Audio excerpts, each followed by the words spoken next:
Good evening, everyone, and welcome. My name is Marcela Pizzaro, and I'm going to be your chair this evening for this event, this great event tonight that I'm really excited to be chairing. Until recently, I was a producer and a reporter at Al Jazeera English for the media critique show called The Listening Post. It's a show which deals with the politics and the economics of news, media, journalism, and beyond around the world. I'm currently assistant professor at Northwestern University in the School of Journalism. I'd like to introduce the guests for tonight, but let me start by introducing the wider campaign.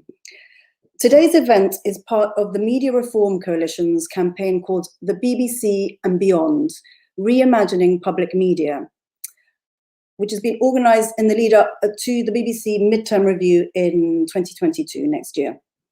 In the past few months, the MRC's events have been organised to open up a conversation around both the BBC and the very notion of public media, who they serve, who they represent, and how those people are represented, who attacks them, who defends them, who funds them, who regulates them, and what are they for. This last session, because this is the last session in the series of events, this last session could not have been better timed. In the past few days, the explosion of racist vitriol online against England players, Marcus Rashford, Jadon Sancho, Bukayo Saka, has dominated the headlines, broadsheets, tabloid papers, as well as social media feeds. But while the British media may be reporting this story of racism, they're also a key part of it. This is the latest chapter in a wider discussion about the role of the media in the construction of race and racism in this country. And it's further complicated by a digital ecosystem in which big social networks sell us the ideology of freedom of expression to defend a dangerously unregulated business model, ultimately interested in profit. How can we imagine alternatives? The four guests we have with us tonight have been brought together by Debs Grayson, who's the campaign coordinator for the BBC and Beyond. She's brought these people together and they come to these questions, the politics, media and race, from different yet overlapping directions. We're going to start with Anamik Saha. He's the senior lecturer at Goldsmiths University of London. He's the co-convener of its MA in Race, Media and Social Justice. He's the author of Race in the Cultural Industries and Rethinking Diversity in Publishing. And this is his new book, Race, Culture and the Media. Then we're going to be hearing from Francesca Sobande, who's a lecturer in digital media studies at Cardiff University. She's the author of this book, The Digital Lives of Black Women in Britain. She's the co-author with Akugo Emejulu of To Exist is to Resist, Black Feminism in Europe, and co-author with Layla Roxanne Hill of Black Out Here, Black Lives in Scotland, which will be in print next year, I believe. Penina Wangari-Jones is an anti-racist activist and director at the Racial Justice Network. Penina's interests include migration, intersections, building power and movements, and she focuses on coloniality, social justice, racial equality and equity, and marginalized communities. She's currently studying for a PhD at the University of Manchester on how coloniality shapes Black activism. She also presents the BBC B Radio, which is Bradford's community radio station. Last but not least, we have Dan Lewis, who's the host of On the Bywire show. And importantly, he enjoys eating the rich and also plantain. I know which one tastes better. He's a lifelong anti-capitalist and campaigner for better representation in all media. Tune into his show Monday to Thursday, 9 p.m. on Bywire channels. This is a treat for me and hopefully for everybody else. Thanks for being with us here tonight. This is what we're going to do, guys. Each speaker is going to talk for around 5 minutes. Then we're going to open this up to the floor, where we want to hear questions from everyone. proposals from everyone, because this is not just about critiquing, unveiling the modes of production of media, thinking about the politics of representation. It's also about reimagining, being utopian and thinking about other possibilities. We're going to finish the session by asking our guests to offer one idea that might be included in the Manifesto for a People's Media that will be drawn up later this year. Anamik, over to you. Welcome. Thank you so much, Marcela. Thank you to Debs for bringing us all together. Thanks for the gratuitous plugs of all our books and shows. It's very much appreciated. So yeah, I want to start off by talking about, I was asked to talk about and reflect on public service media as racist, or indeed public service media as the space where we can stage, or rather, how can we transform public service media so that they're more explicitly anti-racist? And I want to start off, controversially as it might sound, I'm not based on who I imagine the audience to be, but on why public service media like the BBC still matters. I mean, clearly, institutions such as the BBC represent the interests of the dominant culture. Look who run it, look who operate at the upper echelons of the institution. But something that I really want to emphasize in my work and when I teach this stuff to students is that media is certainly the space where racist ideas are formed and circulate, but it's also the space where we can challenge them. And public service media, purely in terms of its reach, albeit dwindling reach, matters for that. It's an important space where we can challenge particular reductive ideas about race. Drawing from Stuart Hall, as you might have guessed already, I'm a bit of a disciple of Stuart Hall, and his discussion of popular culture more broadly. He argues that popular culture is, well, rather he argues that when speaking of socialism, explicitly talking about socialism, this one particular essay, Deconstructing the Popular, that he wrote in like 1981, he says popular culture is the space where socialism is constituted. It's not formed outside of popular culture. Popular culture, and by extension media, is precisely where we create a kind of socialism, a more anti-racist form of anti-racism rather. So yes, the BBC reflects, to reiterate, the interest of the dominant culture, but it's also the space where, as an example, in recent times, where we see Steve McQueen's groundbreaking series, Small Axe. It's where we see Michaela Cole and her series, I May Destroy You, and the kind of foregrounding of, Black women experience in a way that we don't hardly ever see in media. I mean, it's interesting that Cole turned down a huge deal with Netflix in order to work with the BBC, who had guaranteed her full creative freedom. Similarly, Steve McQueen made a point of mounting Small Axe on the BBC in order to engage the kind of wider British nation. Indeed, to return to Stuart Hall, the BBC, and this is a quote, is this open space, the theatre in which this cultural diversity is produced, displayed and represented, and the forum in which the terms of its associative life together are negotiated. I think it's no coincidence that the vast majority of the nation decided to watch the European Cup final on the BBC rather than ITV, precisely because I think it symbolizes something. It is the space where we feel a sense of national community, commonality, solidarity, and what have you, as much as that quickly dissipated in the aftermath of the defeat. But let's not, let's also, I don't want to in any way kind of take our attention away from the fact that the BBC is still run by people from the same social class. Despite its emphasis on diversity, Black, brown, Asian people are leaving the BBC faster than they join. Black, brown and Asian audiences are turning away from public service media in their droves. So the question is not just whether public service media are racist, but why and how are they losing cultural legitimacy and relevance? So what to do? So it's about protecting public service media from political and commercial pressure.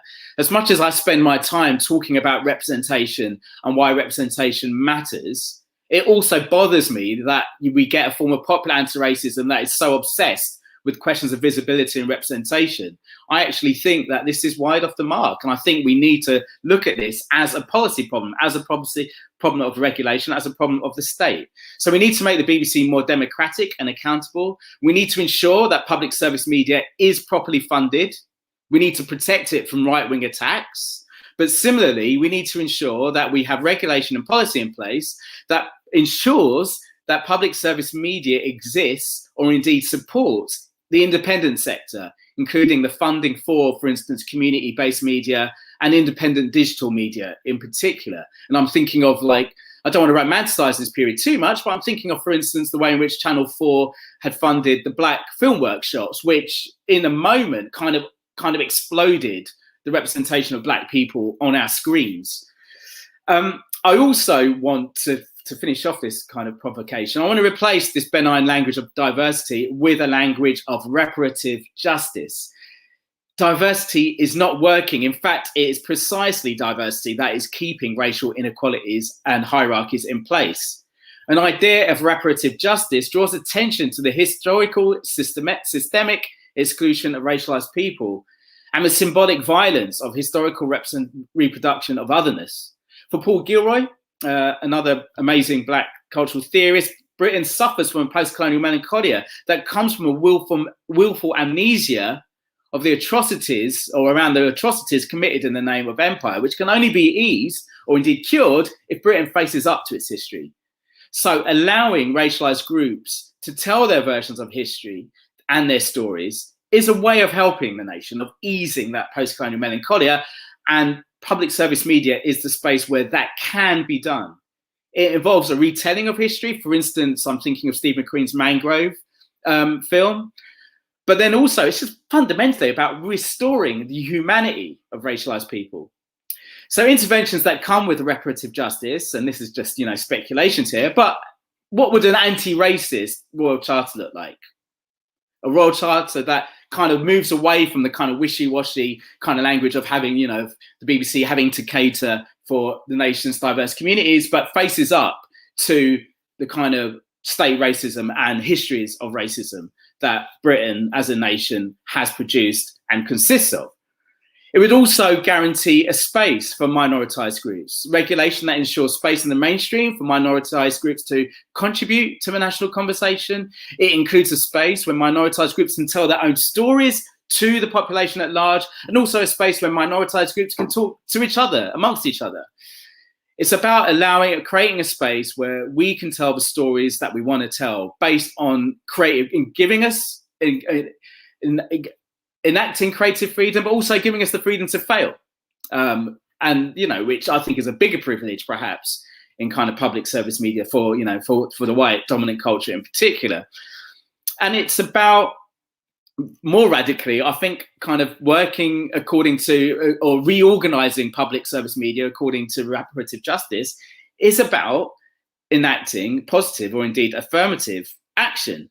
This might piss off a lot of people, but that's precisely the point, because it challenges their false sense of the industry as meritocratic. So this is ensuring representation at every level, at every stage of production. So again, I think a form of reparative justice, just to wrap up, is about ensuring that the public service media can act as this theatre, as this forum, where differences get played out and where we can learn to live together better. So thank you very much.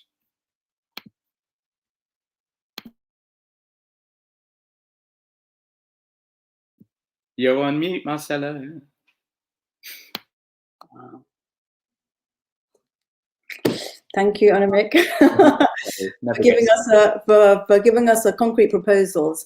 We're going to go from Anamik's great ideas and also demystification of the very notion of diversity to Francesca Sobande now. Francesca. Hi, everyone. I just want to pick up on some of the points that have already been raised. And before doing that, I wanted to just sort of pause and think about this question this idea of whether or not public media can be anti-racist. And I'm a big believer that one question sparks a lot of other questions that are helpful to consider, especially as part of conversations such as this one, where we might be referring to public media in ways that skirt around the notion of British media and might not involve us explicitly reflecting on some of the differences between media in different parts of the UK. So I haven't had a chance to catch up on the session on Scottish media just yet. I'm really looking forward to watching that.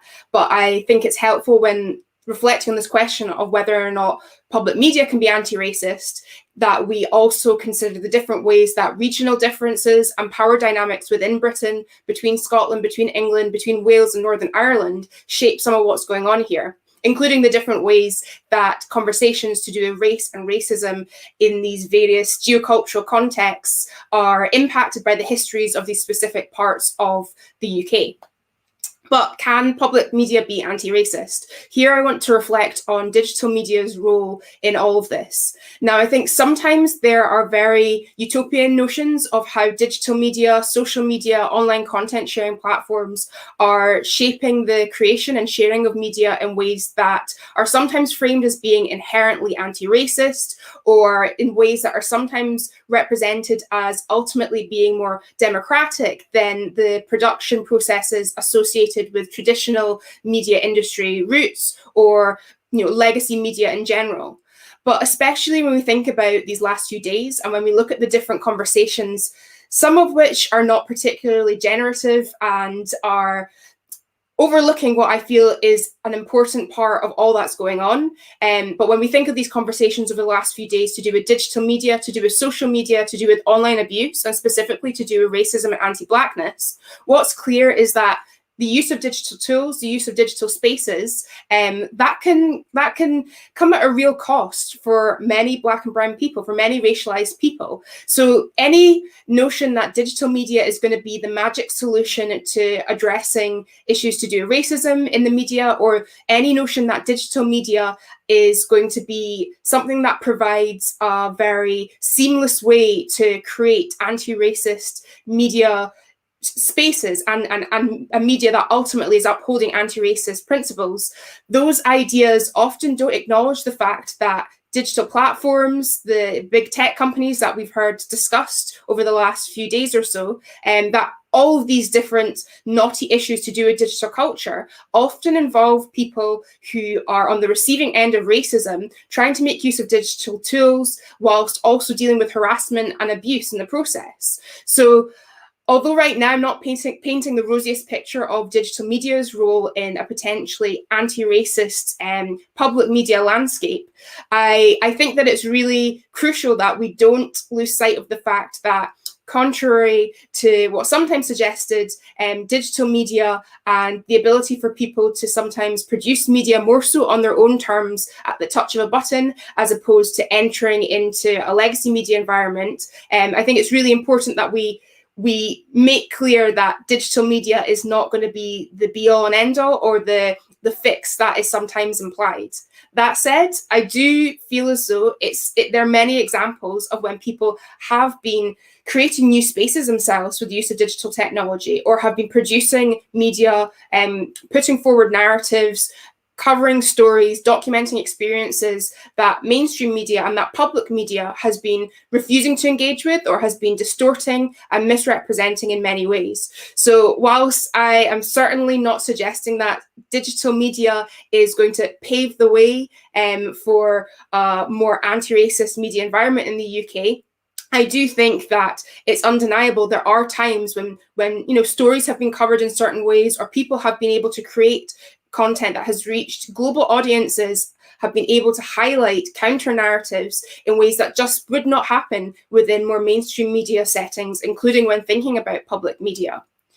So I'm going to wrap up some of this by just sharing some thoughts on the difficulties between, or the difficulties surrounding, as has already been highlighted, the ways we see diversity, and I'm using that term with a lot of cynicism and ambivalence, sometimes framed as anti-racist, or this notion that visibility, representation, the mere inclusion of Black and brown people equates to anti-racism, we can't assume the politics of any individual. And certainly when we are dealing with issues to do with racism, and we're dealing with other forms of interconnected oppression, classism, sexism, misogyny, Islamophobia, transphobia, it's vital that we push against any notion that more of, more racialized people in a media organization or more racialized people on screen somehow means that there's an advancement for anti-racism occurring. I think at this point, I'll just close by saying I definitely recognize that the politics of representation is important for us to think about when dealing with all these different issues to do with the media, to do with racism and so on. But as has already been alluded to, we can't stop there. So thinking about experiences of work and labor, and thinking about the different ways that people are exploited in the process of public media claiming to try and uncover stories that are underrepresented, or claiming to try and support marginalized communities or people from minoritized backgrounds. And lastly, my final point, I would also say when we are speaking about digital media, it's helpful to be specific. So what type of digital media? What type of technology? Which platforms? How do the affordances of those platforms differ? And if we're going to be pushing the role of digital media in the future of an anti-racist or potentially anti-racist public media landscape, my final question, or my last point, I promise, would be we need to address how the experiences of those who are most marginalized are often involve them encountering horrific forms of not only harassment and abuse, but violence. What happens online is connected to the offline. There are real dangers involved in the visibility of Black and brown people, racialized people, and all too often media organizations are quick to want to push somebody's face in a moment to suggest that they're not racist, without reflecting on what comes with that visibility and what protection is or isn't in place to then respond to the harassment and abuse that occurs. Thank you very much for including me in this conversation today, and I'm looking forward to hearing from everyone else.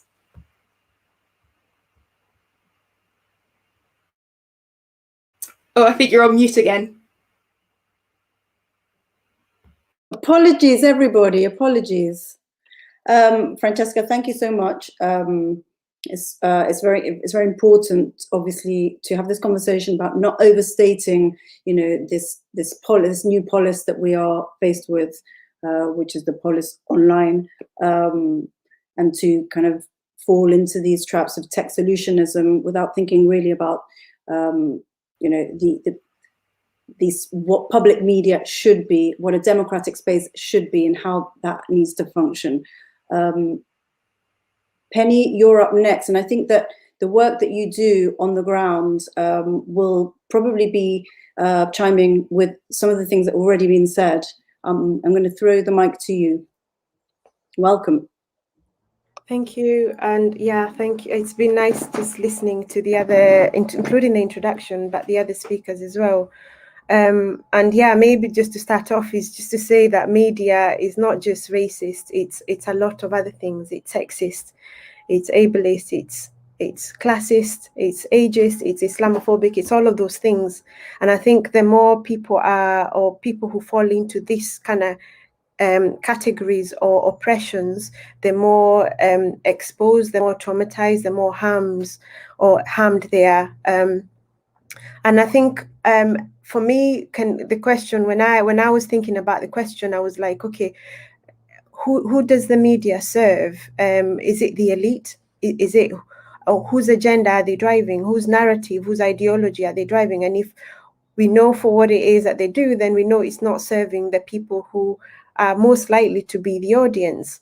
And as long as the idea sits within, because I think for me, capitalism is at the heart of all of this, profit-driven, numbers, ratings. As long as we're kind of driving and pushing on that, it means the least chances of actually not just being anti-racist, but being equitable by any short. And I think for me, when I think about the work, but I think about the even the stories that they focus on, and Francesca just mentioned it, is very much, if there is a situation, because for me, thinking from an African or Black perspective, the stories that they're interested in is perhaps overt racism, and they want to report that, and usually, or some horrible situation, whether it's people very rarely, because we know these injustices are going on all the time, but then the things that we get to see in the media are hardly anything to do with the reality on the ground in terms of those very marginalized groups and very marginalized communities. So if they do come, they'll pick one story, but they want to kind of focus on the trauma or trauma porn as we kind of see it. And it's very much also about pointing to the sources and individuals. So, and again, for me here is the difference between racism and racialism. Racialism being the individual taking action, an individual who's kind of practicing the prejudice, the discrimination, but the structural is the racism, which is often never spoken about. So when the media focuses on these stories, it's very much pointing to an individual, but never at themselves. And I think even the examples you gave about what's currently happening now with the football, it's like they're pointing to somebody else. It's somebody else's problem. It's somebody else who's doing the harm, never the media. They don't see how they drive a lot of these narratives to then actually people take action, whether it's individual action. And the idea of almost the stories that are given, if it's not that horrible incident that's happened locally that they want to come in and pick up apart, it's also very performative stuff. In terms of focusing on the communities themselves, the good migrant or good poor migrant versus a white savior, or look at how this person's, and it kind of continues to drive this narrative of exclusion, narratives of them and us. And I think this is where it feels really harmful, that not just the power that they have, the dominance that they have. And when I think of the Racial Justice Network and the work that we do, and this is where perhaps I share some of the perspectives that we've taken on, is how initially, after you do all your media stuff on the media training, you're taught how to do press releases and the power that the editors have on whether they would tell that story or not. And these editors and these people who are sat in those rooms, if it's telling those stories, are very much, again, you said it's almost like a clique or a certain group that work and understand each other. So some things are completely out of their circle, out of their understanding, and therefore it's not newsworthy. And also how news kind of comes, the cycles, how quick the cycles are as well. And I think within this, the harms that are replicated is the silencing, the invisibilization of those communities. So I know for a fact that as a Racial Justice Network, one of the things we did, we stopped trying so hard to reach and engage with the mainstream media, for example, to tell those stories, those incidents, but also the successes that we had. We started focusing on telling our own stories on our own platforms. So if we hear of a situation, we go, we write about it, we write a blog, we write an article, we put it out. And what happened after a while, we started seeing the difference of the media coming to us to cover or recover that story again, because we've already done, but we're no longer trying so hard, because I think the dominance that they have, we also feed into it by trying so hard to appease. And I think the appeasing is also kind of fits in very nicely around the narrative around whiteness, colonialism, and that white power or male power or whatever patriarchy that you want to call it or see it as, and the elitism as well. So the moment we stopped focusing and trying to put our energy into that, we saw a shift. But we're also now don't care who's seeing it, but we're telling anyway, because these stories need to be told. And the other part, which is what was the introduction around Bradford Community Radio broadcasting, which I kind of run or do a radio, and this is now kind of talking about the solutions in terms of what needs to happen, because the radio station that we have, I went there. We got taught, we came in as volunteers, we got taught how to kind of capture stories, tell stories, and then you're given a platform. And within that, and it's obviously I'm talking about personally, but there's over 100 people who work in the station or on a given week. There's over 80, programs are run every week by the community, not by people who are, the paid staff are very few, but majority of it is people who are volunteering, as I say, over 100 people.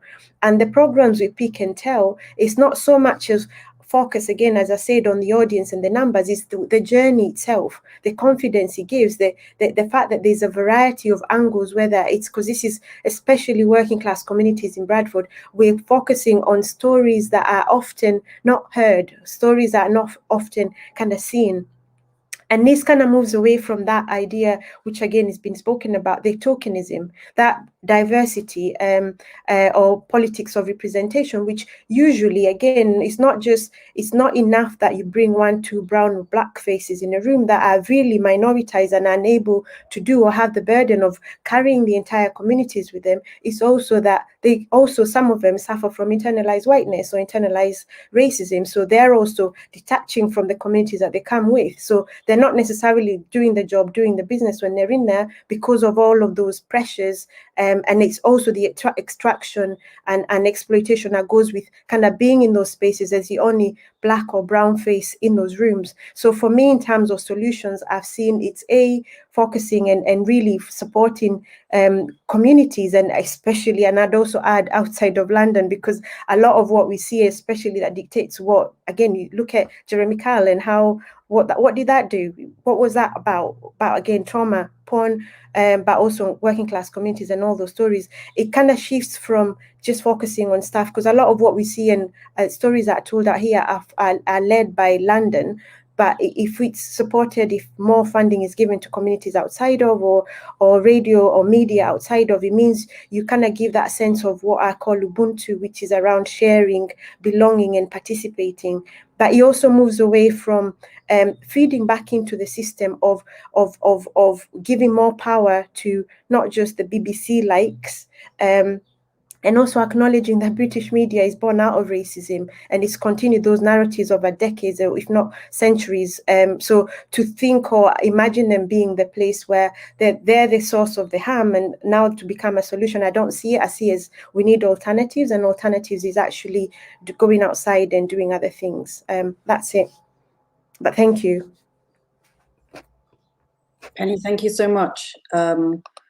Thank you for sharing with us a view from a very specific kind of media production as well. Thank you so much. And now to another very specific kind of independent media production, we have Dan Lewis. Welcome, Dan. Hey, how's it going? You good? Thanks very much. So building an anti-racist media, you know, like I've just basically literally taken this from the bones. I'm very, very, very honored to be on a panel with so many educated and fantastic people. I dropped out of university, so I don't do things by big words. Like, I literally, the dictionary is the most used app on my phone or website, whatever. So I do things literally how I see them, how I've learned them, and how I see to build things to be better for everyone. So when I talk about building a better media or an anti-racist media, that includes for me, you know, it's intrinsic that as a part of that there is, you know, anti-sexism, anti-disability discrimination, making sure that we're not anti-LGBT, you know, pro everyone. That's the way I look at things. And when you're looking at building an anti-racist media, you think about, you know, that not being racist is different to being anti-racist, or to be not racist also is not a solution to ending racism, especially in a world with so many racist structures. Like I say to people, you know, name me a white nation that holds no ties to a racist past. Walk me around a Western city that has not benefited from the slave trade or the oppression of Black people. Show me a mainstream TV or digital channel that has no history of platforming racist or even broadcasting racist material, because there really isn't one. They have a panel on the BBC or GMB to talk about race, and they reach out to their Black contact book. It's not a Black book. It's their book of contacts that are Black, because that's what they do. And they have a panel on the economy, and if someone in their usual contact book happens to be not white, it's another box that's ticked.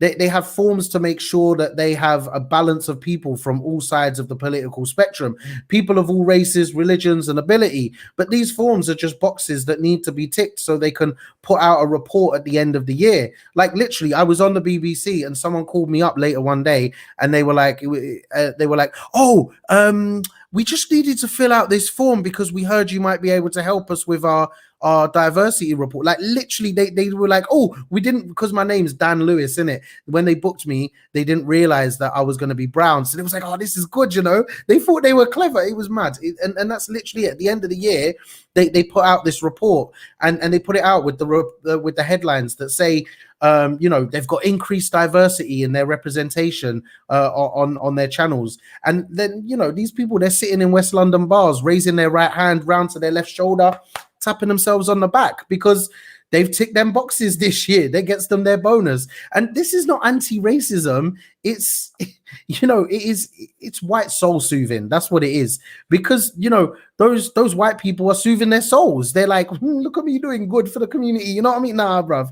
And distancing themselves from the issues that they don't really see. Now, it's not their fault. You know, like, they know no different. Literally, they, you know, why would a white man that's grown up in a white community understand racism at all? You know, there is a glaze across their eyes, and it's the glaze of privilege, has been mentioned by previous speakers. And herein lies the start of the problem, in my opinion. So, you know, going back to what I said about being anti-racist, you know, what does it mean? It's a media that's run by people of color, not solely, but collectively, with women, LGBT, and disabled people at every level.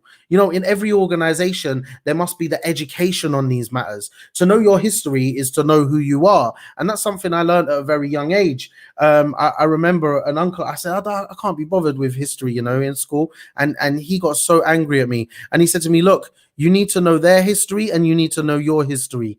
Because if you don't know either history, then you don't know who you are. And how would you know why you're standing here next to me today? And I think that's the same when you're setting up an organization, when you're setting up like any organization, especially in the media, obviously what we're talking about today. And, you know, like I say, I am the man I am today because of the life I've lived, my experience, my influences. They've had an impact on how I behave today. And you look back over the last like 100 years to the signs outside the pubs, right? No dogs, no blacks, no Irish. Flip it on his head, man. More blacks, you know, more LGBT, more women, more dogs. You know, people love dogs, especially cats. People love cats on the internet. But anyway, but make sure there's more of everything, just always more. Earlier on, I got asked today, is there anything else we can do with this project? I said, yeah, more black people and women. Like, just do it. Keep it going, and don't do it because you have to. Don't do it because it's a token. Do it because it's right. Do it because, yeah, that's what we need more of, and there is not enough of it in this world. Think about who is overseeing the content that's produced by any media organization, and very often it's a white person without any knowledge on issues around race. You know, let's go back to my point about a panel being organized to talk about race issues. Immediately, we look for a panel from a diversity of races. What defines a race issue, though? Is the economy not a race issue, or is it an issue for all races? You know, like, is it an issue for all genders? Is it an issue for all abilities? Look back to the Ford women of the last century who made very clear their impact on the economy. The economy is a woman's issue. It is an issue for people of color as well. Now, we understand today the impacts in Parliament right now. They're talking about the difference £20 will make to the people receiving universal credit. That's a disability issue. You know what I mean? The economy is everyone's issue, and every issue can and will be a part of everyone's society. And that's how it should be. So why, when we cover anything at all in the media, not just the news, but entertainment and education, why don't we have the experiences of the world to help influence the content being created? Like, show me a room full of senior management people from across any sector other than people of color focused industry where there is a wide diversity of people. Senior management is also damn white. You thought the BAFTAs was white? You thought the Oscars was white? Just go to a meeting of senior management. It's white, man. And that's the same in the media anywhere. And unless, of course, it's a stretch for Black History Month, but you know, they love that. Black History Month. Look how many black people we got, man. Yeah, for 1 month a year. But, you know, building an anti-racist media for me is to look at the structures and make them unable to be racist, make them unable to be homophobic, make them unable to be discriminatory towards anyone, basically. And you have the people from every kind of background involved in what you're doing. Now, we've also got to look at accountability, and where this is where over at Bywire, we have a solid structure on our stance on accountability.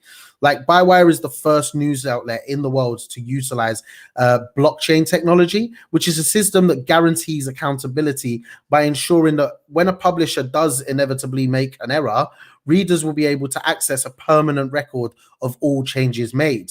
While the internet is full of content from anonymous sources, what we try and do at Bywire, or what we do at Bywire, is that you can see who wrote it and when, and we trust that all publishers are accountable. Apologies for the background noise. My cat must have heard me talking about cats on the internet. She's there, bro. But yeah, so we make sure that all publishers are accountable. And with the power of the blockchain behind us, what we're ushering in is a new generation of content authorship, which is attributable and verified and trustworthy. We're helping to end fake news forever. And on top of building a diverse team at all levels, we're using a form of technology that doesn't allow anyone to hide behind the falling numbers of the internet's matrix. You know, what we're actually looking at doing is making ourselves visible. We're standing up. We're making sure that we're present to take responsibility of our actions. So when we look at our structures and we start talking about the things that we want to talk about, you know that, you know, if something's said that's incorrect, it's coming back to me. And when people know that the accountability is on them, then you know that they're less likely to be trying to do something ill-mannered or wrong towards anyone. And that's why there's the importance, in my opinion, of the blockchain technology and the accountability when building an anti-racist media. So that's my roundup. Thank you very much. Daniel, thank you so much. Thank you for that. Thank you for that heartfelt. What's the word when you have a DIY book? A DIY book for setting up independent media. Yeah, is that me? Yeah, I'm the little manual. Check my Google Docs. Thank you so much, everyone, for all of these ideas. There are so many ideas. I'm sitting in front of them all, feeling a little bit overwhelmed as to how we are to now navigate this conversation. We've got loads of different questions going on here. Can I start off with one? Dan, I'm going to apologize because I think that this is slightly over academically put, but it comes from a good place. Please forgive me. It's just that Anamik said something that I think kind of probably goes to what everyone's talking about, and that is he mentions, I think he cites Paul Gilroy when he talks about a melancholia. A melancholia, if we're to go back to Freud, apologies, is always set up against mourning. Mourning is a process that you go through in order to resolve, right? Melancholia is a state of repetition of the initial moment of trauma. And I think that's a really suggestive thing to talk about when it comes to the state of our media and how, and as Anamik pointed to, this notion of reparations. So we're moving definitely beyond this notion of diversity that you've all proposed, towards something that Anamik, for example, coined as a reparations. Anamik, could you maybe talk a little bit about that and maybe think about... Yeah, so reparative justice is kind of, you know, it's the way I'm kind of framing this. And if you think about the way in which kind of colonialism, slavery and so on was you know, kind of commodified, broke and killed lots of people, part of that oppression as well was to silence those oppressed groups, right? Literally deny them a voice, such that, you know, those groups apparently haven't contributed to history in any kind of way, right? We're just a footnote.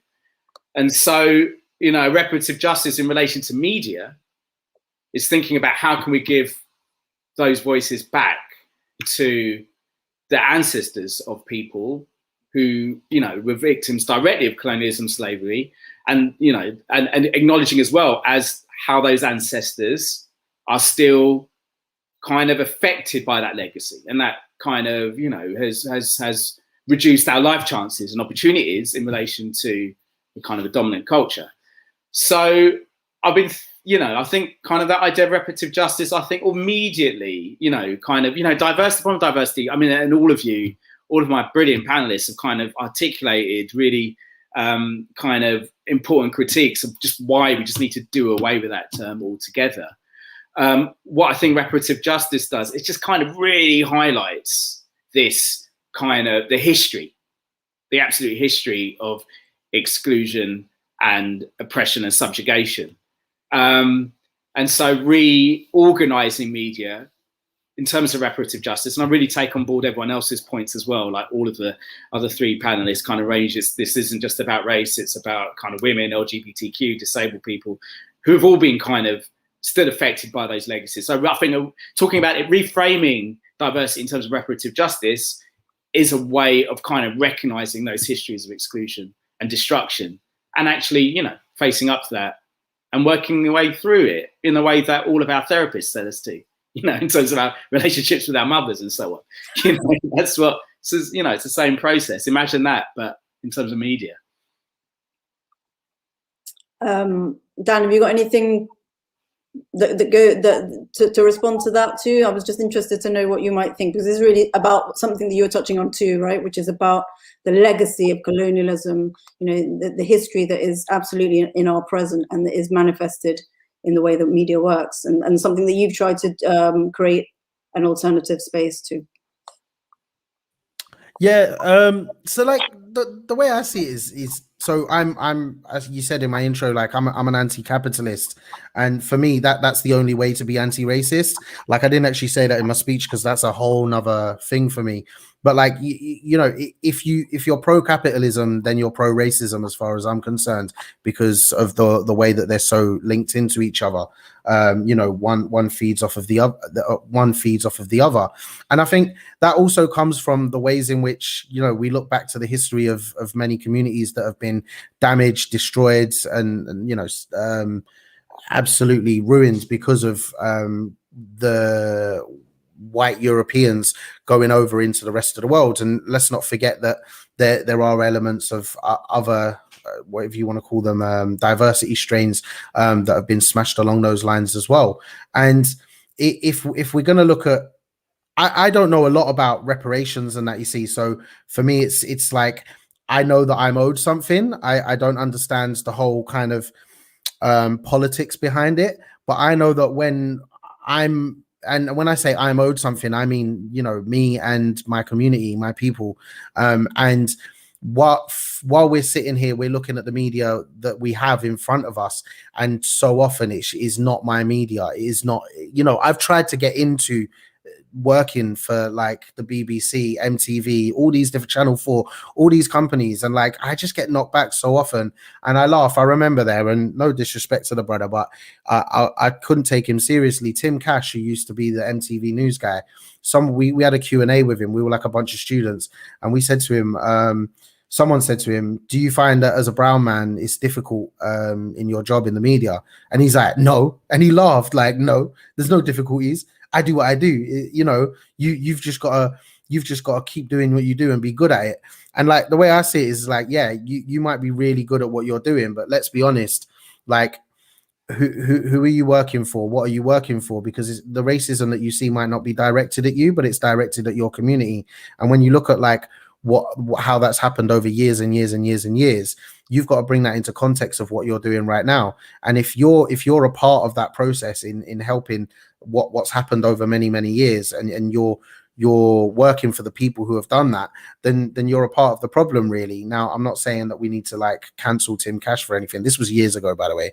Was it Tim Cash? I can't remember his name now. But like, I'm not saying you know, we need to cancel him or anything. What I'm saying is that, you know, we need to be conscious of how we're involved in this history and what we've learned about what's gone on before us.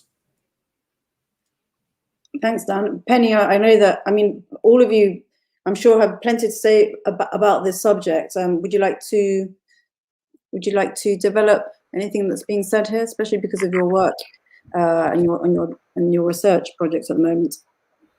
Yeah, I think I'd say I have the honor and the pleasure of having Esther Stamford Jose, who's like the Queen of Reparations, as our patron. So, and I've had like sort of learnings, and actually we were doing a talk earlier today on reparations in terms of decolonizing economics, and I think what Anamik is saying is precisely it.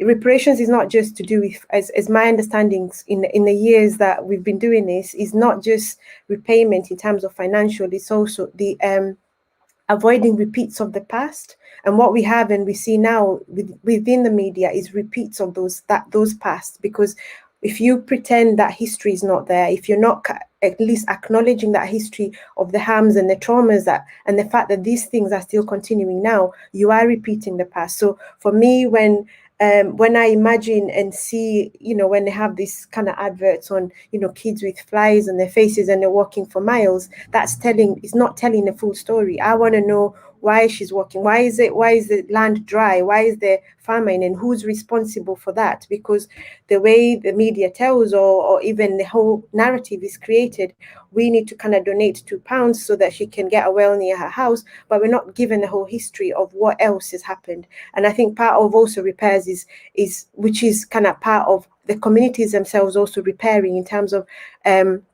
coming together of. And I think because these stories and these fake stories keep repeating, and the traumas are not just with the Black or communities, racialized communities, it's with the white people as well who do not know that history. So for me, the reparation argument, it feels, especially when the media is involved, it feels that people do not know the history and therefore they act on what they're told. And that's why the media has so much power. And I think around the diversity, which is what we've been touching on, it's Angela Davis who says diversity colonized race. And I hold that strongly, because when we talk about diversity, we talk about something without talking about anything. We don't name the things. And if anything, race goes right at the bottom. And that's why the anti-Blackness that exists within situations, within society, is not even addressed. The inequality that comes from that. And that's why it's kind of good to hear those stories of somebody saying it's not impacting on me. And sometimes it's not, because of either classism, education, where you grow up, also being born and bred perhaps in the UK compared to being in the global south, all that impact. And I think the fact that media is also soft power. Yes, we have violence of military and foreign policies and all of that landing and taking off, but we also have the soft power because myself as a person born and bred in Kenya, what did I see growing up? We have a lot of foreign stuff there, and so you get to know what else exists, but you don't see yourself in your story. If you do see yourself, you see yourself in a very kind of inferiorized position. And this kind of feeds into not just the psyche, it's everything else that you have around you. And I think that's why I feel like the media, the power that they have and they continue kind of yielding, needs to be challenged. And it needs to be challenged perhaps by people who are outside of as well, not just within, in terms of putting pressure. Thank you. Just what you're referring to makes me. I'd just like to ask Francesca, and actually, there's a question here on the chat, which takes the discussion to the notion of the public media, because we're identifying problems and we're also trying to think about how we are to imagine a public media that would address these issues. And Francesca, you were talking about, or warning us against, over romanticizing the digital space as one that is, a guaranteed democratic space. It's a highly complex zone. But in terms of defending a public media, as Anamik immediately said at the top of this, why does public media matter? And in what ways can you imagine a public media addressing these issues? And in what ways do you think that the public media should be structuring itself in order to address these things? The question actually is, where is the most important part of a public media to change? Is it in the decision makers, people in front of camera, journalists, researchers? So I think in response to that question, I would say all of it. I think so much of what everybody in the panel has been saying is that these issues are structural. And I was also thinking about the great conversation to do with what any concept of reparative justice might look like.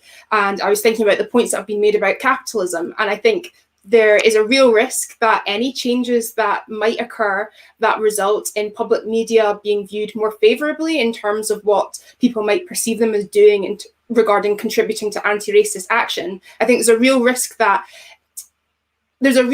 what we think might form some sort of reparative justice becomes a PR exercise on the part of those involved in public media. So that might be a really cynical thing to say, but I'm just conscious of how very quickly radical notions of dismantling structural oppression or radical notions of social justice are sort of consumed by public media, spat back out again, and actually become a way for them to say, we're doing a better job than we once were previously, when actually very little has changed. So I was thinking, if we're speaking about justice, actually it's not just about what public media can do or create, it's about what can we get rid of. And actually perhaps any moves towards justice might require the complete dismantling and upending of many public media organizations or activities as we know them. That might mean people stepping away. And what would it mean to see, rather than sort of an additive approach where it's who can be included or what small change can be made? What would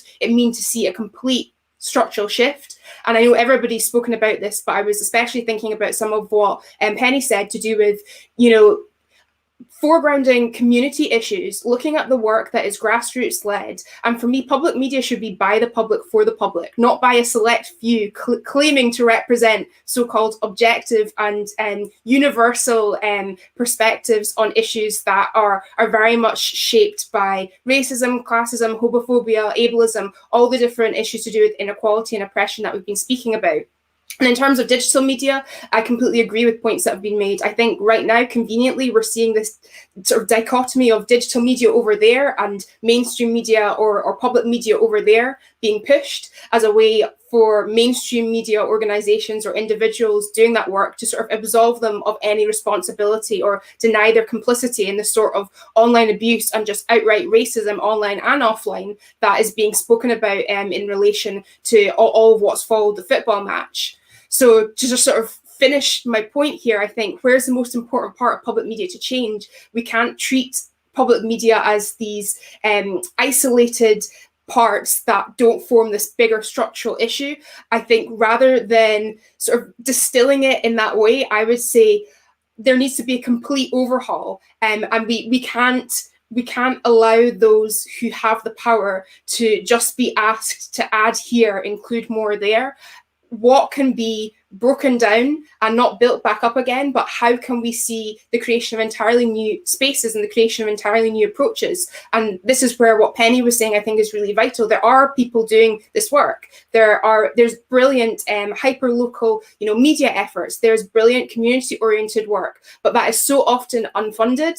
And lastly, that the point that's also been made, I think there's sometimes this idea that pushes for change should just happen in London and it's going to sort of trickle down to those places elsewhere that often aren't even named. So any changes have to account for the specific ways that these issues look in different parts of the UK. Of course, we're dealing with, the legacy of British colonialism, racism across Britain, period. But we can't suggest that these issues look exactly the same. If you go to a rural part of Britain in comparison to a major city, if you're dealing with somewhere like Scotland, where I think the last 2011 census, Black people were suggested to make up less than 1% of the population. So quite often people will just say they're statistically insignificant. That there can't be racism or there can't be anti-Blackness, because people will claim there aren't even enough Black people there for racism or anti-Blackness to be a thing, which we know is complete rubbish. So yeah, we need to see a complete structural shift. It can't be a sort of single issue thing that we're dealing with here, and we need to challenge any notion of a unified British public media that allegedly serves everyone all the time in the same ways. Francesca, just thank you for that. And I just to think about this in kind of pragmatic and terms. There have been suggestions. The former leader of the Labour Party actually spoke at the Edinburgh Tag-Up lecture and suggested this. Many others have too. Jeremy Corbyn suggested that proceeds from tech giants could fund public broadcasting, as well as cash-strapped investigative journalism and local media. What do the speakers think about those kinds of solutions and alternatives to these structures that we've got in place at the moment? Over to anyone who wants to speak. I'll just say something very, very briefly. It's a slippery slope when big tech is where people are turning to fund potentially anti-racist or anti-capitalist and radical media. So I think to come back to capitalism, there are real questions around that trade-off between accessing funds and then the expectations as a result of them. And actually those times when organizations will try to fund something to neutralize any radical potential at play.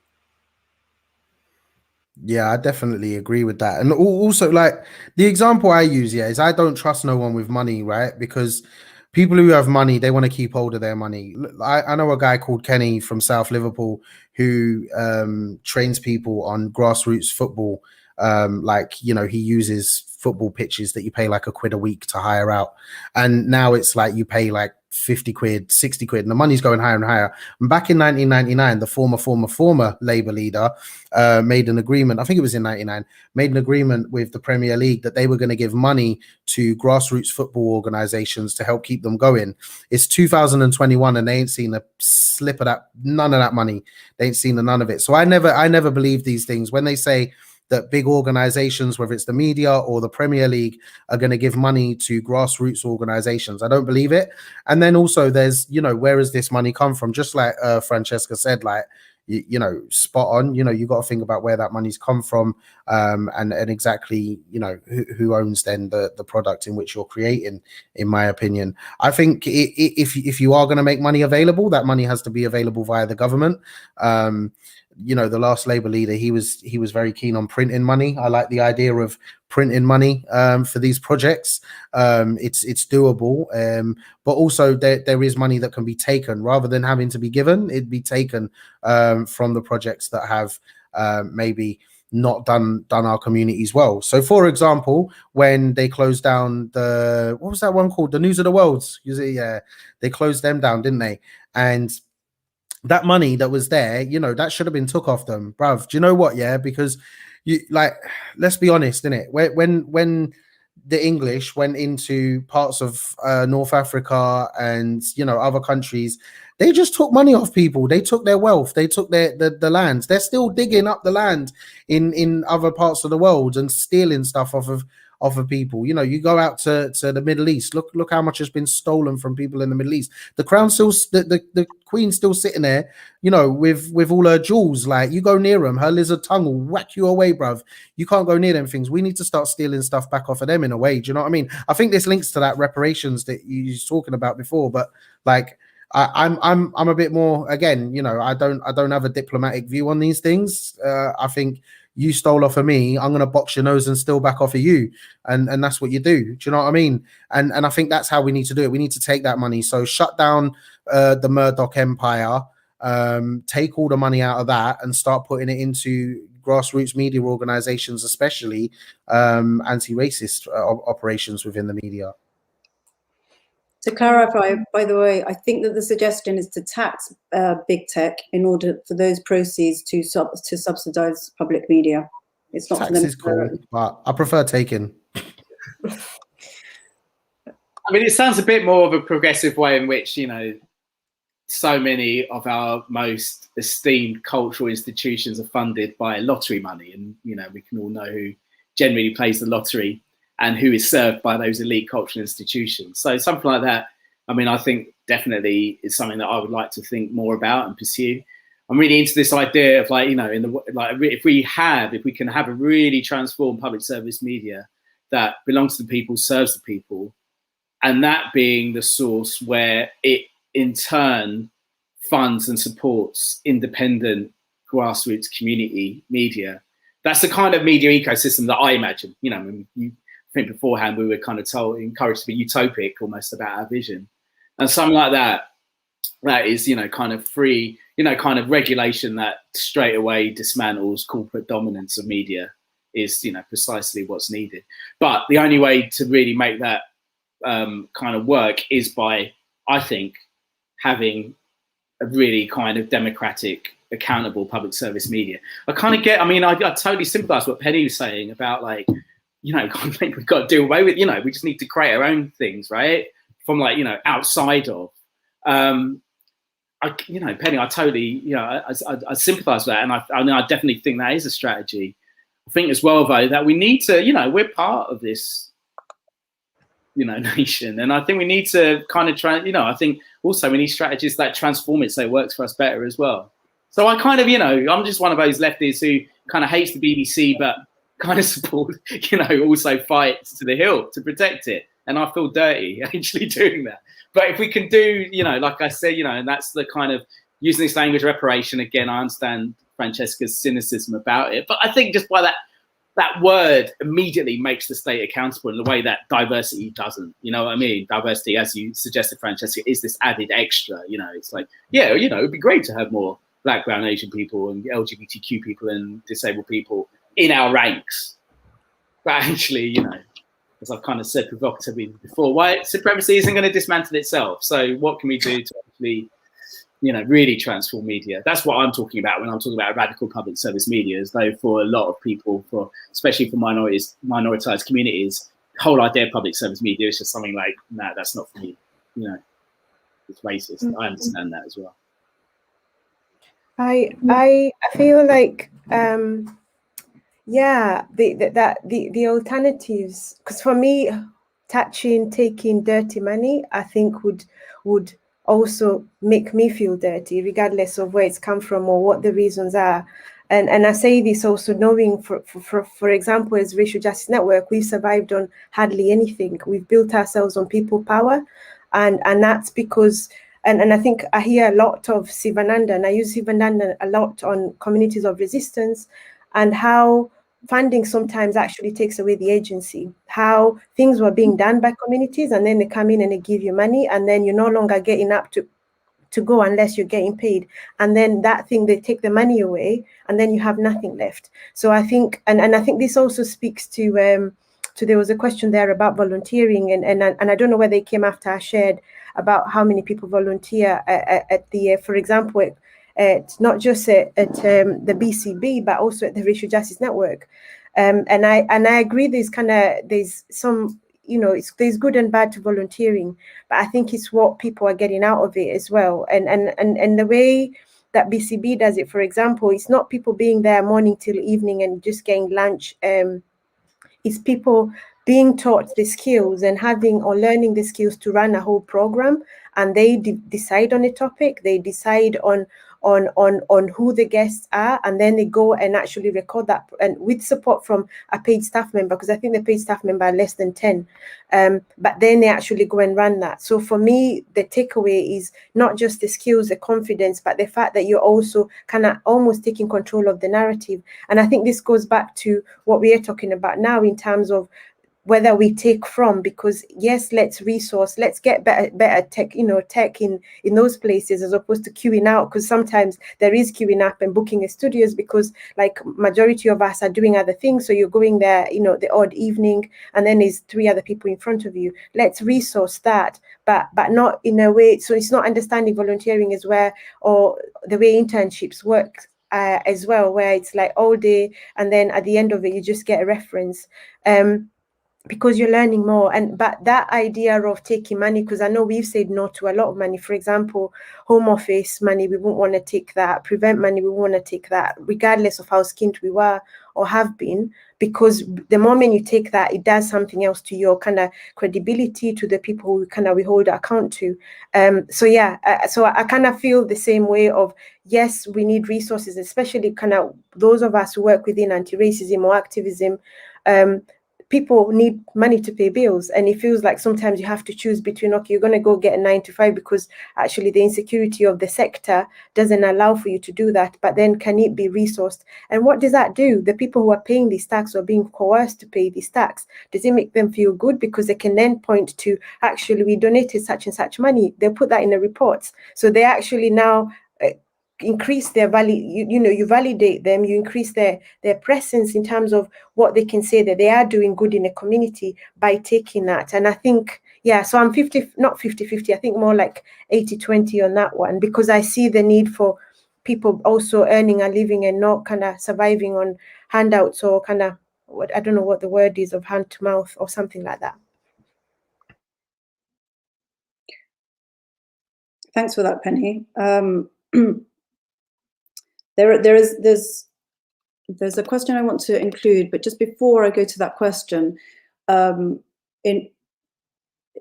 order to slightly reposition this conversation, because I understand the importance of alternative media and what they can teach legacy media. And if we're going to be talking about towards how we can work towards a public media, certainly, you know, these kinds of media outlets have got a lot to teach. I do think also it's important to remember that the British media is dominated by a handful of powerful conglomerates. Just 3 companies own 71% of the national newspaper market. Newspapers, you know, are highly influenced broadcasters. I mean, really, broadcasters very much refer to the print press in order to structure their own editorial lines. So in a conversation about how we are to imagine a public media, there are two paths being taken here. One is, you know, radical dismantling, and another one is a slightly more protective defending one. Anamik finds himself in a slightly strange position where he's defending one of British institution. I understand what you feel, that ambivalence. So I think it's important to remember that the BBC is under attack, right? And it's under attack from private commercial interests, big media conglomerates who've got their own political interests, and therefore, to what extent do we need to dismantle this? I think is a question that can float around this conversation. It's a lovely question here, which was asked at the beginning. In reference to being able to fail, I would love to hear that expanded upon. What examples would you cite of failure being okay and not being okay for different people? And why is that the case? This is really about the culture of producing journalism in a highly competitive and time-reduced environment where there is no room to breathe or to think. I think that's a lovely, lovely idea. Who would like to answer that, given that we're in the realms of utopia here? I think I've been thinking about that because, you know, one of the questions I kind of really tackle in my research is to what extent do people from minoritized groups have the same creative freedoms as their white middle class counterparts? And clearly they don't. They're, you know, in an already risky business, as you've just kind of explained. Media tend to kind of, especially commercial media, tend to go make risk adverse decisions rather than risk taking ones. But it's not even just the case that we're not afforded, Black, Brown, Asian people, minoritized groups aren't afforded the same creative freedoms, but they're not allowed the same freedom to fail. And I think one of the things, again, in my research that I've identified is the way in which kind of privilege, one of the ways in which privilege expresses itself is in the way in which kind of the privileged class can fail, as, you know, inevitably you do, like the show you write, the book you write, the music you release, you know, it's not always going to be a hit. And the privileges in actually being able to do it again and again, have another shot, have another shot, have another shot. And I mean, I can't think of any specific examples of kind of white mediocrity in that way. Well, Lawrence Fox comes to mind. I've no idea how he's got the profile that he's got based on his kind of, he's an actor, I think.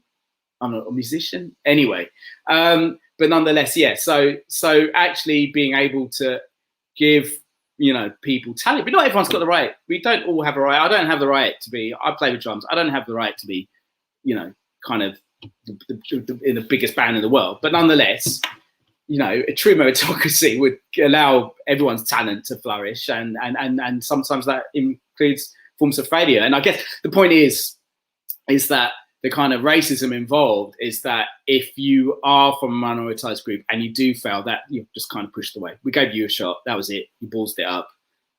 See you later. And yeah, I think that's just one of the ways in which privilege expresses itself during cultural production specifically. Dan, you started off this your talk with a kind of caveat that I think kind of feeds into what we're talking about here. You said that you're not an academic and that you've come to this from in another direction. And I think that this has got something to do with, you know, what it is that privilege and kind of certain cultural languages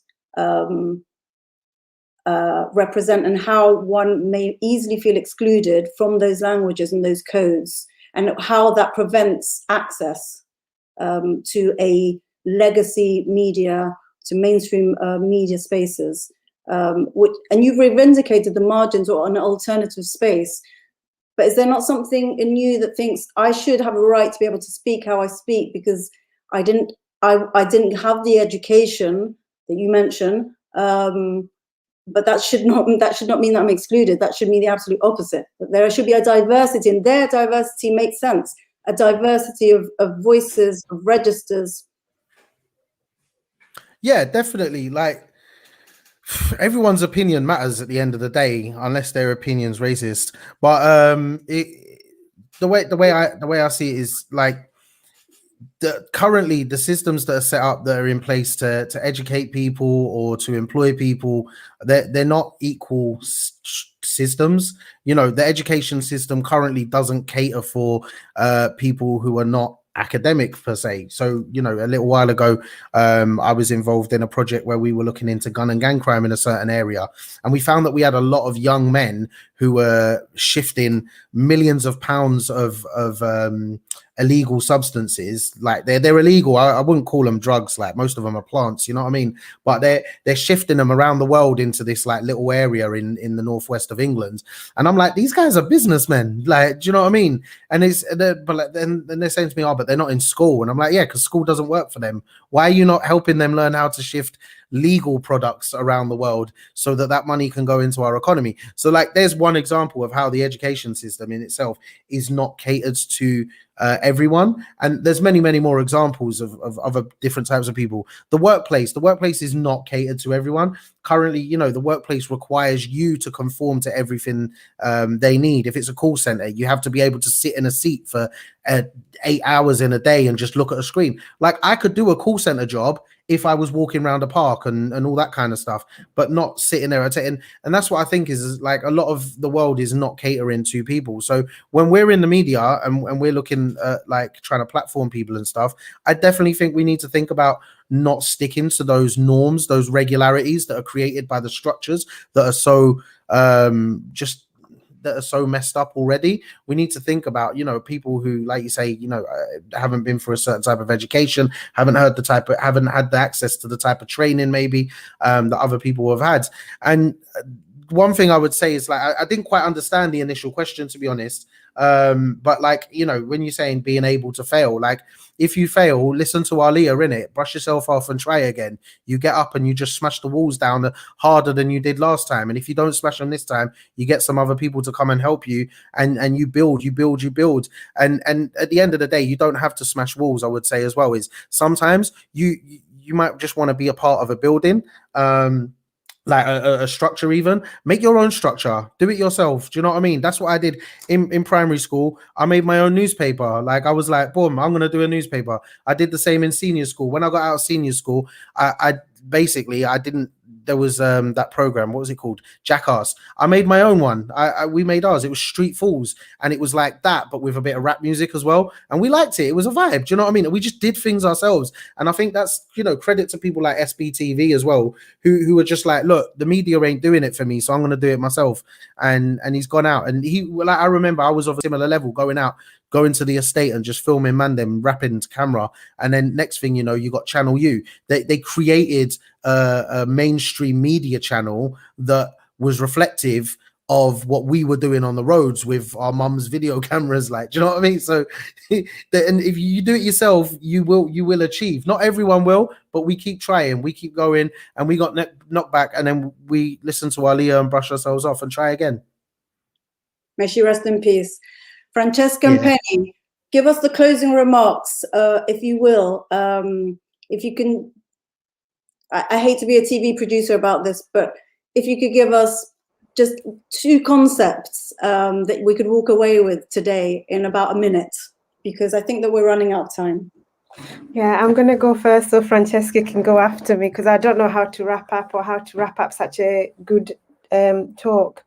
But mine, I don't know whether it's a takeaway, but there was a question there about whether to employ more white anti-racists in teams.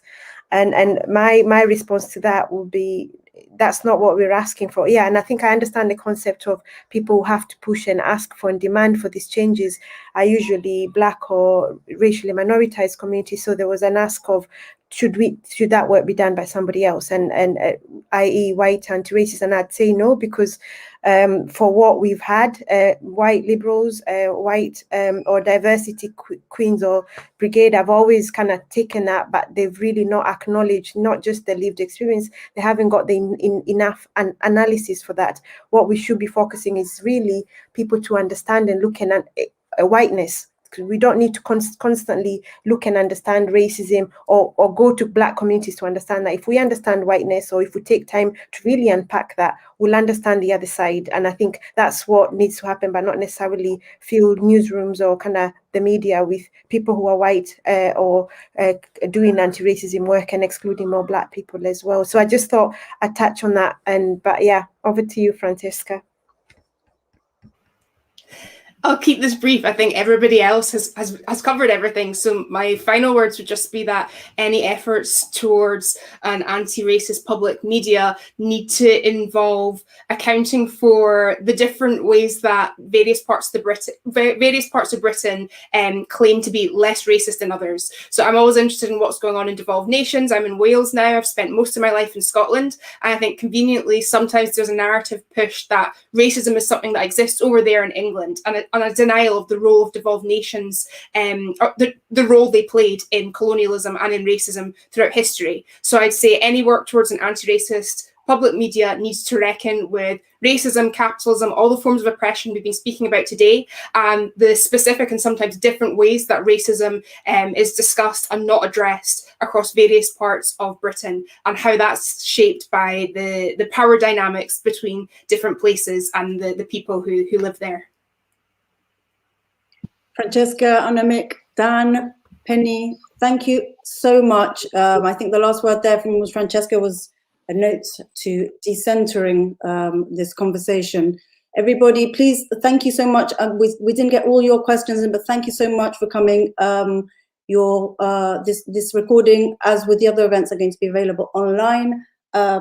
Thank you so much for coming and for taking part in this really important conversation. And thank you, Debs and Thomas in the background, who've been the gallery producers for this webinar stroke show.